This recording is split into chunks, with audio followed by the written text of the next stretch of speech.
সাবধান সাবধান সাবধান, ইন্না আউলিয়া আল্লাহ, নিশ্চয় যারা আমি আল্লাহর বন্ধু হয়েছে, লা খাউফুন, তাদের কোনো ভয় নেই, শুধু ভয় নেই, ওয়ালা হুম ইয়াহজানুন, কবর তাদের কোনো চিন্তা নাই। আল্লাহর ওলিরা সত্য, এতে কোনো সন্দেহ নাই। আমার বড় ভাইয়েরা বন্ধুরা, এই জন্য আমার আল্লাহর হাবিব মদিনার কামলিয়া নবী একটা ডাক দিয়া বলে, উম্মত রে, ও উম্মতরা, তোমরা জানিয়া নাও, শুনিয়া নাও, আমার আল্লাহ রাসূল সাল্লাল্লাহু আলাইহি ওয়াসাল্লাম বলেছেন, আল আউলিয়া ও কারামাতুল হক, আল্লাহর ওলিদের কারামত সত্য। সুবহানাল্লাহ। আমার বাবারা ভাইয়েরা বন্ধুরা, আল্লাহর ওলিদের কামাল আল্লাহ কিছু অলৌকিক ক্ষমতা দিয়েছেন, আমার আল্লাহর ওলিদের কামাল আল্লাহ কিছু ক্ষমতা দিয়েছেন। তার প্রেক্ষিতে আমি আল্লাহ একজন ওলির ঘটনা তুলে ধরবো। আপনারা শুনতে রাজি আছেন? সবাই শুনতে রাজি আছেন? আল্লাহর ওলিদের সম্মান আপনার শুনে দরকার আছে না? আল্লাহর ওলিরা কিভাবে তাদের জীবনকে অতিবাহিত করছে, কিভাবে নবীর রঙে রঙিন হয়েছে, কিভাবে কিভাবে তারা আল্লাহ আল্লাহ রাসূলের রঙে রঙিন হয়েছে, তাদের জীবনের থেকে যদি আমরা কিছু শিক্ষা নিয়ে যেতে পারি, আল্লাহর ওলিদের রঙে যদি আমরা রঙিন হতে পারি, আমরা আল্লাহর বান্দা থেকে বন্ধু হয়ে আল্লাহর একজন ওলি হয়ে যেতে পারবো। জোরে বলুন সুবহানাল্লাহ। আমার বাবারা ভাইয়েরা বন্ধুরা, একটু গভীর মনোযোগ। ও আমার বাবারা, আল্লাহর ওলি হযরত শেখ ফরিদ রাহমাতুল্লাহি আলাইহি, তিনি যখন রাস্তা দিয়ে হাঁটতেছিলেন, হঠাৎ জঙ্গলের মধ্য দিয়ে হাঁটতে হাঁটতে কিছু দূর পর যাওয়ার পরে দেখলেন একজন ডাকাতের সাথে দেখা হয়ে গেল। সুবহানাল্লাহ। কার সাথে দেখা হলো বাবা? ডাকাত কি করে? যা পায়, মোবাইল, মানি ব্যাগ, টাকা পয়সা, স্বর্ণ অলংকার, যা পায় সব নিয়ে কি চলে যায়। জোর বল, ঠিক না বেটি? এখন যদি না যায় তখন কি আঘাত করে? জোর বল, ঠিক না বেটি? এই ডাকাতরা কোন ডাকাতের সাথে দেখা হয়ে গেল? ওই ডাকাতের নাম হলো নিজামউদ্দিন। তিনি শেষ পর্যন্ত আমার আল্লাহর একজন ওলি হয়েছেন। জোর বল সুবহানাল্লাহ। নিজামউদ্দিন আউলিয়ার নাম শুনেছেন কিনা? দিনের মাজার কোথায় অবস্থিত? ভারতে। জোর বল কোথায়? ভারতে আল্লাহর ওলি হযরতে নিজামউদ্দিন আউলিয়া মাজার শরীফ আছে। জোর বল মারহাবা।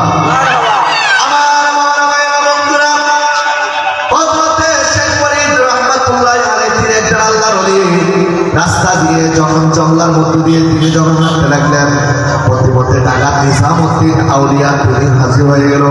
নিজামউদ্দিন ডাকাত ডাকতে বলে, আল্লাহর বান্দা, তোমার কাছে কি আছে? কি আছে? যা আছে সব কিছু আমাকে বের করে দিয়ে দাও। যা আছে টাকা পয়সা, তোমার কাছে কি আছে সব আমাকে দিয়ে দাও। এটা আল্লাহর ওলি হযরত শেখ ফরিদ রাহমাতুল্লাহি আলাইহি দেখে বলতেছেন, তুমি ডাকাতি করো নাকি টাকা পয়সা দিয়ে তুমি কি করো? ওই ডাকাত বলতেছে, এ আল্লাহর বান্দা, আমি এই ডাকাতি করে টাকা পয়সা দিয়ে আমি আমার মা বাবাকে খাওয়াই, আমি আমার স্ত্রীকে খাওয়াই, আমি আমার ছেলে মেয়েকে খাওয়াই।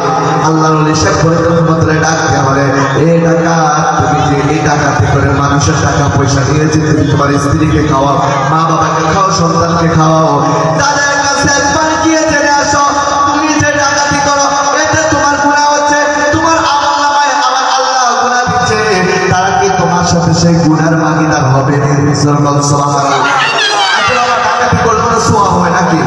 আমাদের এদিকে কি বলে? ডাকাতি করলে কোনো সওয়াব হয় না? আবার ঝগড়া করলে গুনাহ হয়। জোরে বলেন, কি হয়? গুনাহ হয়। কারণ মানুষের অর্থ আপনি হাতিয়ে দিচ্ছেন, মানুষ আপনার দিতে চায় না, মানুষের টাকা পয়সা নিয়ে অর্ধেক পথ থেকে সব কিছু আইটেম নিয়ে চলে যায়। জোরে বলেন, ঠিক না?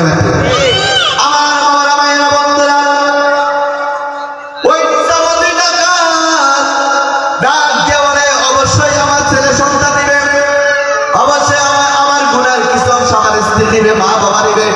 আল্লাহর ওলি শেখ ফরিদ রাহমাতুল্লাহি আলাইহি বলতেছে, না না না, তা কখনোই সম্ভব নয়। তুমি যাও, বাড়িতে গিয়ে তাদের কাছ থেকে তুমি জেনে নাও, তুমি যে ডাকাতি করে গুনাহ হচ্ছে, তুমি যে বদ কাজ করতেছ, তারা কি তোমার গুনার ভাগীদার হবে কিনা? ওই নিজামউদ্দিন আউলিয়া ডেকে বলতেছে, আমি এই দিক দিয়ে বাড়িতে গিয়ে মা বাবাকে স্ত্রীকে জিজ্ঞাসা করি, আর আপনি এই দিক থেকে বেড়ে চলে যাবেন। যেরকম নাউজুবিল্লাহ। এবার আল্লাহর ওলি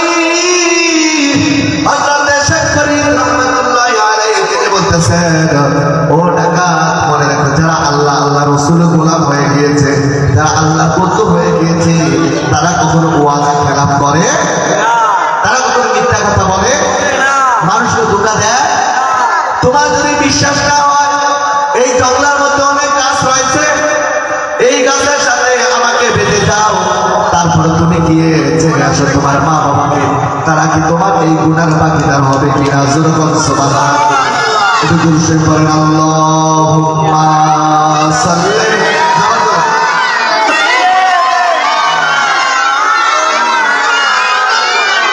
মুহাম্মাদ ওয়া আলা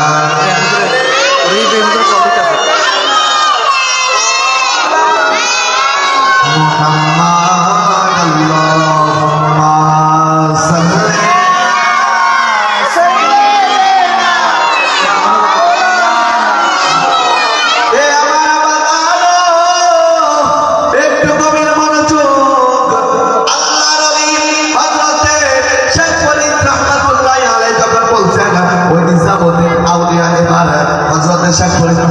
গাছের সাথে এমন ভাবে লতা পাতা দিয়ে বাঁধলেন যাতে করে ছুটে না যেতে পারে। এবার আল্লাহ নিজামুদ্দিন আউলিয়া তিনি এবার তাদের বাড়িতে চলে গেলেন। যাওয়ার পরে তিনি এবার সন্তানকে জিজ্ঞাসা করে, ও আমার সন্তানেরা, ও আমার আদরের সন্তানেরা, তোমরা তো জানো আমি ডাকাতি করে এনে তোমাদেরকে খাওয়াই। আমি যখন কবরে চলে যাব আমার আমলনামা তো গুনাহ হচ্ছে, তোমরা কি আমার গুনার ভাগীদার হবে না? এবার সন্তানের একটা ডাক দিয়ে বলে, বাবা গো, ও বাবা, আমরা কি আপনার ঘরে সর্বনিয়া কি ভুল করেছি নাকি? সুবহানাল্লাহ। ও বাবা, আপনি আমাদেরকে সন্তান জন্ম দিয়েছেন, আপনার কর্তব্য, আপনার দায়িত্ব আমাদেরকে লালন পালন করার। আপনি চুরি করেন, আপনি ডাকাতি করেন, আপনি কর্ম করেন, কোথা থেকে আপনার সেটা আপনার ব্যাপার। আপনি আমাদেরকে খাওয়াইবেন সেটা আপনার হকদার, আমরা বাকিদের আপনি খাওয়াইবেন, আমরা কেন আপনার গুনার মান নেব? সুবহানাল্লাহ। তাহলে কি বাবা যদি পুরো পথে থেকে যদি সন্তানের জন্য রুচি করে কামাই করে এরা যদি খাওয়া, তাহলে কি এই গুনার ভাগীদার কি সন্তান নেবে না? না, জোরে বলেন নিবে না, ঠিক না বলেন? এবার সন্তানের ডাইরেক্ট বলতেছে, না বাবা কখনোই না, আমরা তো আপনার সন্তান, আপনার কর্তব্য আমাদের খাওয়ানো, আপনি কোথা থেকে আনেন সেটা আপনার ব্যাপার, আমরা কেন আপনার গুনার ভাগীদার নেব? জোরে বলেন। তাহলে এই বাবাদের সতর্ক হওয়ার দরকার আছে নাই? যে সন্তানের মায়া পড়েছে, স্ত্রীর প্রেমে পড়ে, স্ত্রীর মায়া পড়ে, মানুষকে ধোঁকা দিয়ে, মানুষের কাছ থেকে অন্যায়ভাবে অর্থ হাতিয়ে দিয়ে স্ত্রীর মুখকে উজ্জ্বল রাখেন, স্ত্রীর মুখকে খুশি রাখেন, আমাদের ছেড়ে রাখা দরকার। আমি আপনি যখন কবরে চলে যাবো, আমার এই গুনার ভার তাদের স্ত্রীও দিবে। তাহলে কার জন্য এই দুই নবী করতেছেন? কার জন্য এই হারাম কাজ করতেছেন? কিসের নেশা, কিসের আশা এই হারামের সাথে যুক্ত রয়েছে? জোরে বলেন ঠিক না ঠিক? বন্ধুরা আমার, বাবার আমার, এবার স্ত্রী ডাকতে বলে, স্ত্রী রে, ও আমার প্রাণের স্ত্রী, আমি যে ডাকাতি করে এনে তোমাদেরকে খাওয়াই, এই ডাকাতি করে এনে খাওয়ানোর পরে আমার আমলনামাতে গুনাহ হচ্ছে, তুমি কি আমার গুনার ভাগীদার নেবানি? ওই স্ত্রী দেখে বলতেছেন, আমার বাবা মাকে আপনার কাছে বিয়ে দিয়ে গিয়ে কি ভুল করেছিল কেন? কি সুবহানাল্লাহ, যে আমার বাবা আপনার কাছে বিয়ে দিয়ে কি ভুল করেছে নাকি? আমি আপনার স্ত্রী, আপনার দায়িত্ব, আপনার কর্তব্য স্ত্রীকে খাবার খাওয়ানো। জোরবার ঠিক না ঠিক? যখন কোনো মা বোন যখন বিয়ে হয়ে স্বামীর ঘরে চলে আসে, তখন স্ত্রী আর কর্ম করতে হয় না, যখন স্বামী কর্ম করে আয় রোজগার করে স্ত্রীকে খাওয়ায়। জোরবার ঠিক না ঠিক? ওই স্ত্রীকে বলতেছেন, কেন কেন আপনার গুনার ভাগীদার হবো? কেন আপনার গুনাহ নিব? না না না, আপনার গুনার ভাগীদার আমরা নিব না। এবার আল্লাহ বলে হযরত নিজামুদ্দিন ডাক্তার এবার চিন্তা করে, হায় রে হায়, এত বছর পর্যন্ত কার জন্য এত কষ্ট করেছি, কার জন্য এত পরিশ্রম করছি, ডাকাতি করে দেখা হয়েছি, তারা নাকি আমার গুনার ভাগীদার নিবে না। এবার ওই নিজামুদ্দিন ডাক্তার একটা দৌড়াইয়া জঙ্গলায় চলে গেল। যাওয়ার পরে আল্লাহর ওলিকে ডেকে কান্না করতে লাগলো, আল্লাহর ওলি গো, আল্লাহর ওলি আপনি যে কথা বলেছেন সত্য বলেছেন। আমি বাড়িতে গিয়ে জিজ্ঞাসা করলাম, সবাই বলতেছে আমার গুনার ভাগীদার কেন তারা নিবে? সুবহানাল্লাহ। এবার নিজামুদ্দিন তাকে ধাম করে কান্না করে দিল, ও হুজুর, ও আল্লাহর ওলি, আর জীবনে ডাকাতি করব না, আর জীবনে ডাকাতি করব না, আমাকে মাফ করার একটা সুযোগ দেন। এবার হযরত শেখ ফরিদ রহমতুল্লাহ আলাইহি বলতেছেন, তুমি যে সারা বছর ডাকাতি করেছ তোমার গুনাহ মাফ হবে, তবে একটি মাধ্যম রয়েছে, যদি তুমি সেই কাজটা করতে পারো তাহলে তোমার জিন্দেগীর গুনাহগুলো আমার আল্লাহ মাফ করে দিবে। সুবহানাল্লাহ। বাবা, আপনার পাহাড় সম পরিমাণ গুনাহ রয়েছে, আপনি এমন কোনো খারাপ কাজ যে আপনি করেন নাই, তবু যদি আপনি আল্লাহর কাছে খালেস নিয়তে মাফ চান, আল্লাহর কাছে খালেস নিয়তে তওবা করেন, আমার আল্লাহ বলেছেন ইয়া আইয়ুহাল্লাযীনা আমানু তুবু ইলাল্লাহি তাওবাতান নাসুহা, ও আমার বান্দারা, ও ঈমানদাররা, তোমরা খালেস নিয়তে যদি তোমরা তওবা করো, আমি আল্লাহ ঘোষণা দিলাম তোমাদের নসুহে তওবাকে কবুল করে তোমাদের তামাম জীবনের গুনাহগুলি আমি আল্লাহ সাথে সাথে মাফ করে দেব। তাহলে গুনাহের জন্য খালেস নিয়তে মাফ চাইতে হবে। জোরে বলেন ঠিক না ভাই? ঠিক। আমার বাবারা, ভাইয়েরা, বন্ধুরা, গভীর মনোযোগ উত্তরের কান লাগান। এবার হযরতে শেখ ফরিদ রাহমাতুল্লাহ আলাইহি বলতেছেন, যাও ওখানে গিয়ে দেখো জঙ্গলের মধ্যে একটা মরা গাছ, এই মরা গাছের নিচে তুমি সিজদায় পড়ে আমার আল্লাহর কাছে মাফ চাইতে থাকো। সুবহানাল্লাহ। আচ্ছা বাবা, মরা গাছ এটা নিচে মাফ চাইতে বললো, আল্লাহ এটা বললো যে দেখবে মরা গাছের মধ্যে নতুন করে পাতা আসছে, নতুন করে পাতা গজাইছে, সেই দিন তুমি মনে করবা তোমার জীবনের গুনাহগুলো আমার আল্লাহ মাফ করে দিয়েছে। অনেক সময় দেখা যায় মরা গাছ থেকেও পাতা আসে, জোর করে আসে আসে, অনেক সময় মরা গাছ থেকে ঢাল দুধ ভাঙ্গা ভাঙ্গা এগুলোকে শুকনো হইয়া পড়ে। এবার আল্লাহ ওলি হযরত নিজামুদ্দিন আউলিয়া তিনি তখন ডাকাত ছিলেন, তিনি ওই ডাকাত থাকার অবস্থায় এবার তিনি ওই মরা গাছের নিচে সেজদায় পড়ে আমার আল্লাহ তাআলার কাছে মাফ চায়, মাবুদ আল্লাহ, জীবনে কত গুনাহ করলাম, কত ডাকাতি করলাম, কত অন্যায় করলাম, কত মানুষের হক মেরে ফেললাম, আল্লাহ গো আল্লাহ আপনি আমাকে মাফ করে দেন। তিনি সেজদায় পড়ে পড়ে কান্না করতে লাগলেন। সুবহানাল্লাহ। আমার বাবারা, ভাইয়েরা, বন্ধুরা, এই মরা গাছের নিচে যখন আল্লাহর ওলি নিজামুদ্দিন আউলিয়া তখন কান্না করতেছিলেন, একদিন হঠাৎ করে শুনতে পেলেন জঙ্গলের মধ্যে একটা কবর খনন করা হচ্ছে, কিছু লোক, একটা লোক কবর খনন করা হচ্ছে।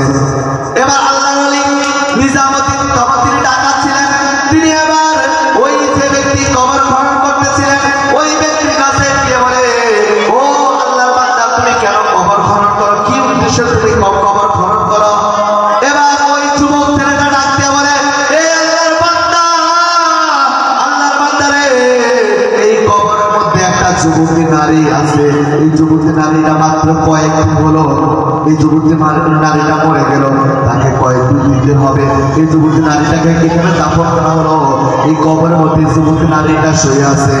বলে, তাহলে যুবতী নারী কবর মধ্যে শুয়ে আছে, তোমার সমস্যা কি?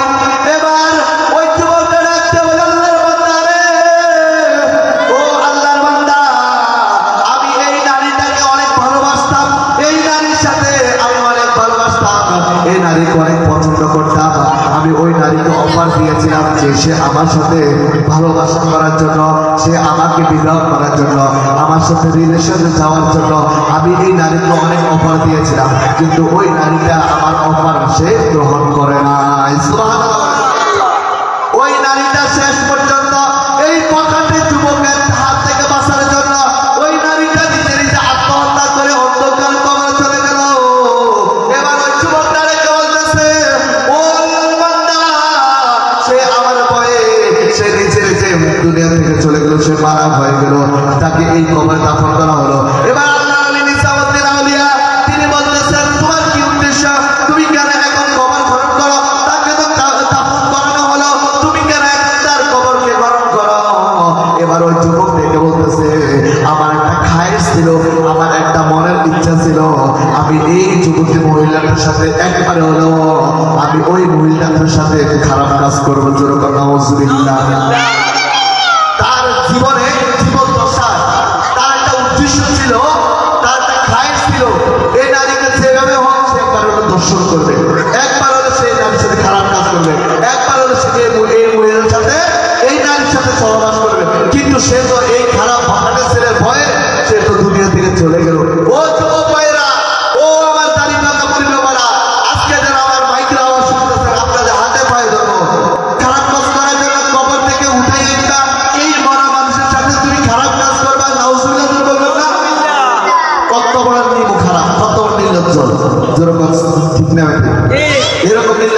আসলে নিজামুদ্দিন আউলিয়া ডেকে বলতেছে, এ যুবক,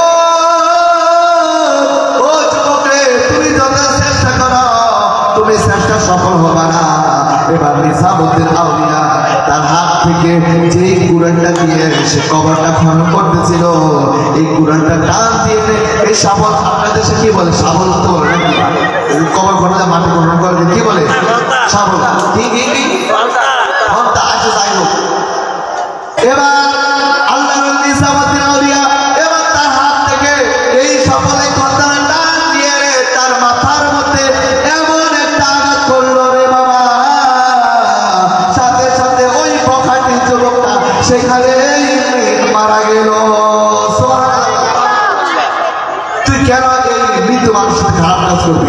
নিজামুদ্দিন আউলিয়া তিনি আর সহ্য করতে পারে নাই, এই খন্দর দিয়ে তার মাথা গড়টা জোরে আঘাত করলো, সে সাথে সাথে সেখানে মরে গেল। এবার নিজামুদ্দিন আউলিয়া আবার ওই পুনরায় মরে আসেন কোথায় কোথায়, ওই মরা গাছ, জোরে কোথায় মরা গাছ, তিনি আবার দৌড়ায় চলে আসলেন মরা গাছের নিচে সিজদায় পড়ে কাঁদতে লাগলেন। এইভাবে 12টি বছর পার হয়ে গেল। 12টি বছর পার হয়ে যাওয়ার পরে এবার হঠাৎ এই পাশ দিয়ে আবার ওই যে শেখ ফরিদ রহমতুল্লাহ আলাইহি যিনি বলেছেন মরা গাছের নিচে তুমি সিজদায় পড়ে কান্না করবে, যেদিন দেখবে মরা গাছের মধ্যে নতুন করে পাতা আসে সেদিন মনে করবা তোমার জীবনে গুনাহ মাফ হয়েছে। সুবহানাল্লাহ। শেখ ফরিদ রহমতুল্লাহ আলাইহি তিনি রাস্তা দিয়ে যাইতেছিলেন, দেখতেছেন ওই পাগলা এখন সিজদায় পড়ে পড়ে কান্না করে আর লেগে বলতেছে মাবুদ ও আল্লাহ, জীবনে কত গুনাহ করলাম, অন্যায় করলাম, আল্লাহ আপনি আমাকে মাফ করে দেন। হযরত শেখ ফরিদ রহমতুল্লাহ আলাইহি ডেকে বলতেছে, এ পাগলা, পাগলা রে, একটু মাথাটা উঠাও, তুমি দেখো না এই মরা গাছ থেকে নতুন করে কত সুন্দর সুন্দর পাতা এসেছে, মরা গাছ থেকে পাতা জন্মেছে, তার মানে বুঝা গেল কি এই বান্দার গুনাহগুলো আল্লাহ কি করে দিয়েছে, মাফ করে দিয়েছে। এবার আল্লাহর ওলি হযরত নিজামুদ্দিন আউলিয়া চোখের পানিগুলি ছেড়ে ছেড়ে কান্না করতে করতে সিজদা থেকে মাথাটা উঠে বলে, হুজুর, ও হুজুর, আমি এমন গুনাহ করেছি, আমি সিজদা থেকে মাথাটা আল্লাহর দিকে বাড়াইতে আমার শরম শরম লাগে। সুবহানাল্লাহ। আমরা গুনাহ করি তারপরে একবার লজ্জিত হই, কিন্তু ওই নিজামুদ্দিন আউলিয়া তার ভিতরে আল্লাহর ভয় চলে আসছে। সে বলতেছে আমি সিজদা থেকে মাথাটা উঠাইয়া উপর দিকে চাইবো যে গাছে কি নতুন পাতা আসছে কিনা, আমি তো চাইবো, সেই ক্ষমতা আমার নাই, আমি সেই লজ্জায় সিজদা থেকে মাথাটা আসমানের দিকে উঠাইতে পারি। সুবহানাল্লাহ বলেন। আমার বাবারা ভাইয়েরা বন্ধুরা, এবারে বলতে শেখ ফরিদ রহমতুল্লাহ আলাইহি বলতে পারে মাথাটা উঠাইয়া দেখা নতুন করে পাতা এসেছে, তোমার জিন্দেগির গুনাহগুলো আল্লাহ মাফ করে দিয়েছেন। ওই ওই নিজামুদ্দিন দেখাতে বলতেছে, ও আল্লাহর ওলি, আমি তো আরেকটা গুনাহ করে ফেলেছি। বলে কি করেছ? বলে এই জঙ্গলের মধ্যে একটা যুবক, বাবাটি যুবক, একটা খারাপ যুবক একটা নারীর সাথে, মৃত মানুষের সাথে জিনা করার জন্য আসছে, আমি তাকে হত্যা করে ফেলছি। এবার হযরত শেখ ফরিদ রহমতুল্লাহ আলাইহি বলতেছেন, এ পাগলা তুমি শোনো, যে বখাটি ছেলেকে তুমি মেরে হত্যা করে ফেলছো, ওই বখাটি ছেলেকে মারার কারণে তোমার তামাম জিন্দেগির গুনাহগুলি আমার আল্লাহ মাফ করে দিয়েছে। ভালো কাজ করলে নাকি দেখবে আল্লাহ, আরো তো দেখবে, আরো তো কে দেয়। তাহলে এই ভালো কাজগুলো আমাদের বেশি বেশি করবো, জোরবার ঠিক না বেশি বেশি করার দরকার আছে নাই? আমরা ভালো কাজ করবো না খারাপ কাজ করবো? ভালো পথে চলবো নাকি অসৎ পথে চলবো? আমরা মানুষকে কষ্ট দিব নাকি মানুষকে শান্তি দিব? আরেকবার কি দিব? দেখেন বাবা, কিভাবে শান্তি দিব? আমাদের দেশে যে একটা অরাজকতা সৃষ্টি হয়েছে, বিভিন্ন মাঝহাবকে ভেঙে দিচ্ছে, জোরবার ঠিক না বেশি। আমি বলবো একসাথে সাহেব বলবিরা যারা আজকে আল্লাহ ওলিদের মাঝহাবকে ভেঙে দিচ্ছে, যারা আল্লাহ ওলিদের মাঝহাব আদায় করতেছে, তাদের সরকার মধ্যে দোষ আছে, জোরবার ঠিক না বেশি। আল্লাহ ওলিদের সাথে যারা বিয়াদবি করবে, আল্লাহ রাসূল সাল্লাল্লাহু আলাইহি ওয়াসাল্লাম বলেছেন, মানা আদানি ওয়াইয়া ফাকাদ আযানতুহু বিল হারাম, যারা আল্লাহ ওলিদের সাথে দুশমনি করবে, যারা আল্লাহ ওলিদের সাথে বিয়াদবি করবে, আমার আল্লাহ তাদের সাথে ডাইরেক্ট যুদ্ধে ডিক্লেয়ার দিয়েছে, জোরবার সুবহানাল্লাহ। তাহলে তারা মাথা বাঁধবে, আমরা কি তাদের পক্ষে থাকবো না তাদের বিপক্ষে থাকবো? আর যারা মাথার পক্ষে আছে, মাথা দেওয়ার পক্ষে আছে, আল্লাহ বলে হয়তো মনুষ্যের পক্ষে আছে, মুখস্থ